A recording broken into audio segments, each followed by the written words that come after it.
बारामासी गणेश चौथ व्रत कथाएं। श्री गणेश चौथ के व्रत कामनाओं की सिद्धि के लिए तथा विघ्न नाशक होते हैं। यह व्रत हर माह की कृष्ण पक्ष की चतुर्थी को होता है। इन व्रतों में भादो कृष्ण पक्ष की चौथ, डंडा चौथ, कार्तिक मास की करवा चौथ तथा माघ मास की माघी चौथ तो बहुत ही महत्वपूर्ण है। इन व्रतों में चंद्र दर्शन के बाद ही आहार किया जाता है। चैत्र मास की गणेश चौथ व्रत कथा।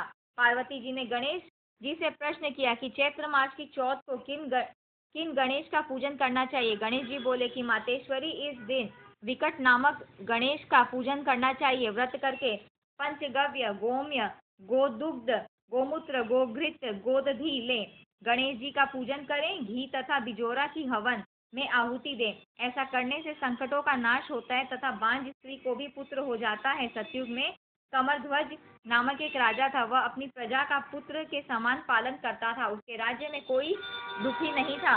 महर्षि याज्ञवल्क्य के आशीर्वाद से उस राजा के एक सुंदर लड़का पैदा हुआ। राजा ने राज्य का कार्य अपने मंत्री को सौंपकर बच्चे का पालन पोषण स्वयं प्रारंभ कर दिया। मंत्री के 5 पुत्र थे। उसने सबका विवाह कर दिया। पांचों बहुओं में सबसे छोटी बहू धर्मात्मा और श्रद्धालु थी। उसने चैत्र की चौथ को गणेश जी का पूजन और व्रत किया। उसकी सास ने उसे मना किया तो भी उसने पूजन और व्रत को त्यागा नहीं। तब सास ने कहा कि दुष्टा, हमारे घर का नाश करने आई है। सास ने उसे मारा पीटा। इस पर भी बहू ने गणेश पूजन बंद नहीं किया। तब सास ने अपने छोटे बेटे से कहा कि यह तेरी बहू मेरा कहा नहीं मानती है तथा पाखंड और ढोंग रचती है। यह कौन सा गणेश है जिसकी यह पूजा करती है। माता के बहकाने से बेटे ने अपनी बहू को बहुत मारा पीटा, किंतु बहू ने सारे कष्ट और दुख सहकर भी श्री गणेश जी का व्रत और पूजन नहीं छोड़ा।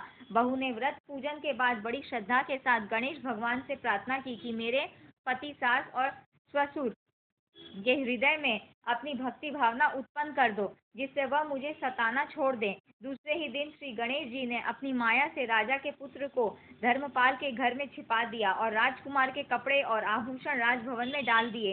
राजकुमार के खो जाने पर राजा बड़ा व्याकुल हुआ। राजा ने मंत्री तथा अन्य सारे राज्य कर्मचारियों को बुलाकर राजकुमार को ढूंढने और उसका पता लगाने का आदेश दिया। सारे नगरों, गांवों और जंगलों और उद्यानों में उसे ढूंढा गया, लेकिन राजकुमार का कहीं भी पता नहीं लगा। मंत्री एवं दूतों ने निराश हो राजा से कहा कि सब जगह ढूंढने पर कहीं भी राजकुमार का पता नहीं लग सका है।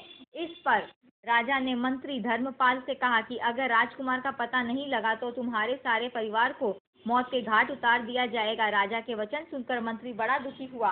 उसने घर जाकर परिवार को एकत्रित कर कहा कि राजकुमार के न मिलने से हम सबका वध कर दिया जाएगा। अब हमारी रक्षा का कोई उपाय नहीं है।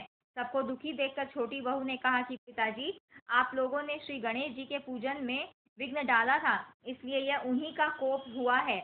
यदि आप और हम सब मिलकर विधि विधान से श्री गणेश जी का व्रत और पूजन करें तो गणेश जी का कोप शांत हो जाएगा और राजकुमार भी मिल जाएगा। धर्मपाल ने बहू से कहा कि तू धन्य है, तू ही हमारे वंश की रक्षा करने वाली है। तू जैसे कहे हम वैसे करने को उद्यत हैं।